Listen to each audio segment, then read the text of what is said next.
নমস্কাৰ, মই পংকজে আপোনাক সকলোকে পুনৰবাৰ মোৰ ইউটিউব চেনেল তথা ফেচবুক পেজ পংকজ লিমকালৰ আন্তৰিকতাৰে স্বাগতম জনাই লৈ আনিছোঁ এই মুহূৰ্তত 17 নম্বৰ ৰাষ্ট্ৰীয় ঘাইপথত সংঘটিত হোৱা এটা ভয়াৱহ পথ দুৰ্ঘটনাৰ খবৰ। 17 নম্বৰ ৰাষ্ট্ৰীয় ঘাইপথত এটাৰ পিছত এটাকৈ পথ দুৰ্ঘটনা সংঘটিত হৈ থকাৰ মাজতে পুনৰবাৰ সংঘটিত হ'ল আন এটা পথ দুৰ্ঘটনা আৰু দুখনকৈ বাহনৰ মাজত হোৱা সংঘৰ্ষৰ ফলতে সংঘটিত এই পথ দুৰ্ঘটনাৰ পৰিপ্ৰেক্ষিতত এজন লোক গুৰুতৰভাৱে আঘাতপ্ৰাপ্ত হৈছে। এইবাৰৰ দুৰ্ঘটনাৰ স্থান হৈছে দক্ষিণ কামৰূপৰ বকো আৰক্ষী থানাৰ অন্তৰ্গত বন্দাপাৰাত। পুনৰবাৰ জনাই দিছোঁ, দক্ষিণ কামৰূপৰ বকো আৰক্ষী থানাৰ অন্তৰ্গত বন্দাপাৰাত কিছু সময় পূৰ্বে সংঘটিত হৈছে এই ভয়ংকৰ পথ দুৰ্ঘটনাটি। আৰু দৃশ্যাংশসমূহ আপোনালোকক স্পষ্টভাৱে দেখুৱাব নোৱাৰোঁ।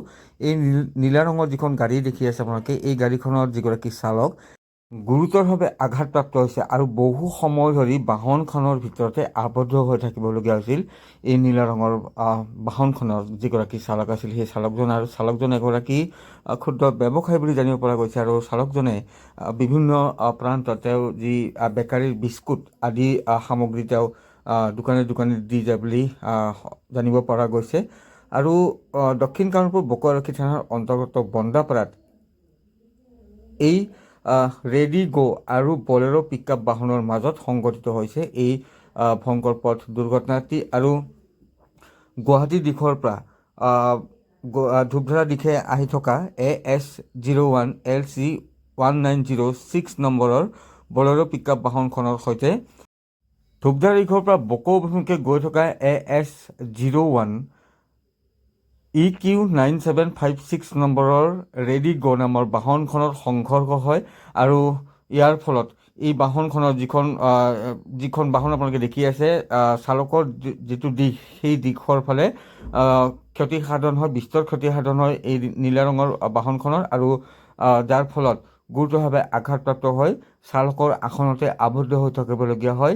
ৰেডি গ' নামৰ যিখন নীলা ৰঙৰ বাহন আছিল, আপোনালোকে দেখিছে আগতে ভিডিঅ'ৰ, সেই চালকজন বহু সময় ধৰি আবদ্ধ হৈ থাকিবলগীয়া হয়। আনখন আপোনালোকে বাহন দেখি আছে বলেৰো পিকআপ বাহন। এই বলেৰো পিকআপ বাহনখন সেই বাহনখনৰ সৈতে সংঘৰ্ষ হোৱাৰ ফলত লুটি বাগৰ খাই পৰে। লুটি বাগৰ খাই আৰু এনেদৰে পুনৰবাৰ পণ হৈ পৰে আৰু আবদ্ধ হৈ ৰয়। চকা এটাও ফুটি গৈছে বলেৰো পিকআপ বাহনখনৰ। খবৰ দিয়া হয় বকো আৰক্ষীক।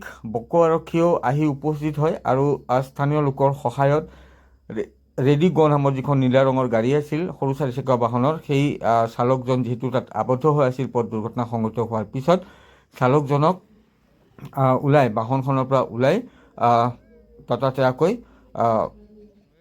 চিকিৎসাৰ বাবে বকোলৈ প্ৰেৰণ কৰে। তো স্ক্ৰীণত আপোনালোকে দেখি আছে দৃশ্যাংশ, এয়া এম্বুলেঞ্চ আহি পায় আৰু এম্বুলেঞ্চত এনেদৰে স্থানীয় লোকৰ সহযোগত বকো আৰক্ষীয়ে লোকজনক বাহনখনৰ পৰা উদ্ধাৰ কৰি চিকিৎসাৰ বাবে বকোলৈ প্ৰেৰণ কৰিছে। তো নীতি নিয়মসমূহ পালন কৰক। পথ ইতিমধ্যে বনাই আছে, 17 নম্বৰ ৰাষ্ট্ৰীয় ঘাইপথৰ সম্প্ৰসাৰণৰ কাম চলি আছে। তো আমি দেখি আছোঁ যে বহুত যান বাহনৰ একাংশ চালক, উদন্ত টাইপৰ চালক বুলিয়েই ক'ব লাগিব, যে তীব্ৰ গতিত যান বাহনসমূহ চলায় আৰু যাৰ ফলতে বহু লোকৰ আচলতে কষ্ট হয় বা সমস্যাৰ সন্মুখীন হ'বলগীয়া হয়। তো অনুৰোধ জনাইছোঁ, যান বাহনসমূহ ভালকৈ চলাওক, কম গতিত চলাওক আৰু সুৰক্ষিত হৈ থাকক।